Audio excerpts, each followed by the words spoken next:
ይስጥልኝ ውድ የአራዳ ክፍለ ከተማ ወረዳ 4 የኮሚኒኬሽን ጽሕፈት ቤት ማህበራዊ ሚዲያ ተከታታዮቻችን እንደምን አላችሁ?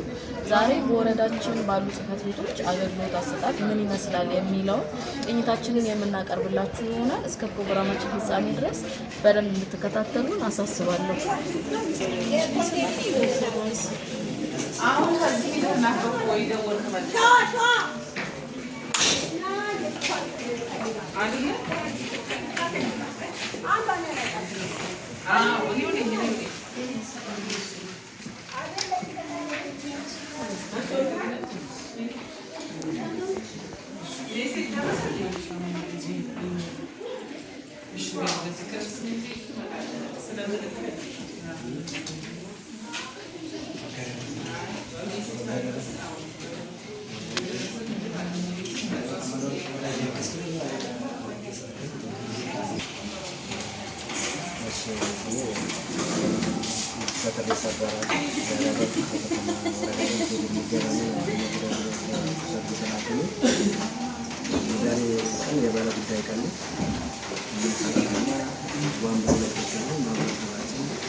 አገልግሎቶች እንዳለ በቴክኖሎጂ ሴክተር የሚሰራው ቴክኖሎጂ ዲጂታል መጠቀም ማኑዋል ከበላ የሚሰራው ከጥቂት ቀናት በኋላ ኦንላይን ስራ ነው የሚጀምረው።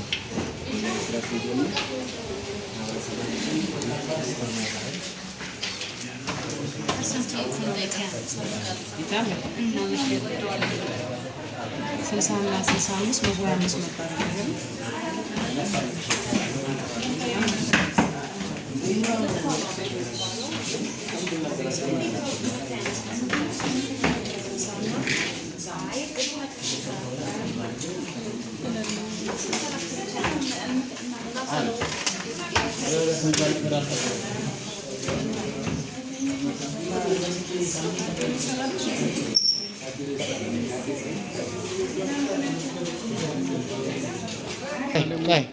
ሬድ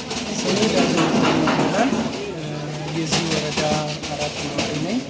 የቀበሌ 012 ዛሬ የመጣሁት አንዳንድ ጉዳዮችን ላስፈጽም ነው። በመጣሁበት ጊዜ ችግርም ቢኖር አሁን ሁኔታውን እየተስተናገድኩ ነው ያለሁት። የነበሩት ችግሮች ደግሞ የኔትወርክ ጉዳይ ነው እንጂ የሰዎቹ አይደለም። በዚህ አይነት ጉዳይ ነው ዛሬ እየተፈጸመልኝ ነው። ሁኔታዎቹ ዶክመንቶቹ ወጥተው እየታዩ ነው። በዶክመንቶቹ መሰረት ይሰሩልኛል ብዬ አስባለሁ። አመሰግናለሁ።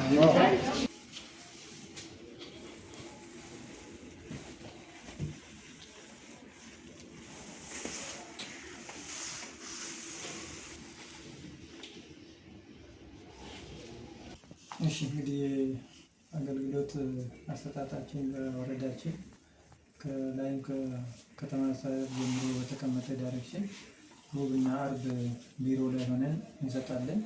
የአንድ ማዕከል የምንሰጥበት ነው ያለንበት።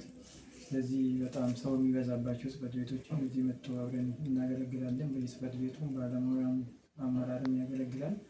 ከዛ ውጭ ደግሞ የመልካም አስተዳደር የሆኑትን ብሎክ ድረስ ገብተን ከሚመለከተው ጋር እንዲፈታ የምናገለግልበት ሁኔታ አለ። ይሄ ከህዝቡም ሀሳብ እየተቀበልን እየተሻሻሉ ወደ ተሻለ ደረጃ የመጣበት ሂደት አለ። አሁንም ደግሞ ይሄ ተጠናክሮ የሚቀጥልበት ሂደት ላይ ይሰራል። ይሄ ሲባል ሮብና አርብ ብቻ ሳይሆን ማንኛውም ተገልጋይ ሲመጣ ሌላ ቀንም አገልግሎት የምንሰጥበት እድል አለ ማለት ነው። የተዘጋ አይደለም። በዚህ ሁለቱ ቀን ግን የግዴታ የትኛውም አመራር ቢሮ ላይ ሆኖ የሚያገለግልበት መሆኑ አጭር ሀሳብ ለመስጠት ነው። ስለዚህ የአገልግሎታችን ኮሚኒቲን እየተቀበል የሚሻሻሉ ነገሮች እያሻሻል ህዝቡን ተደራሽ እያደረግን የምንሄድበት ሂደት ይኖራል ማለት ነው። እሺ ውድ የማህበራዊ ሚዲያ ተከታታዮቻችን በአገልግሎት አሰጣጥ ምን ይመስላል የሚለውን በወረዳችን የሰራነውን ቅኝት አስመልክተናችኋል። በቀጣይ በሌላ ፕሮግራም እስክንገናኝ ድረስ ሰላም።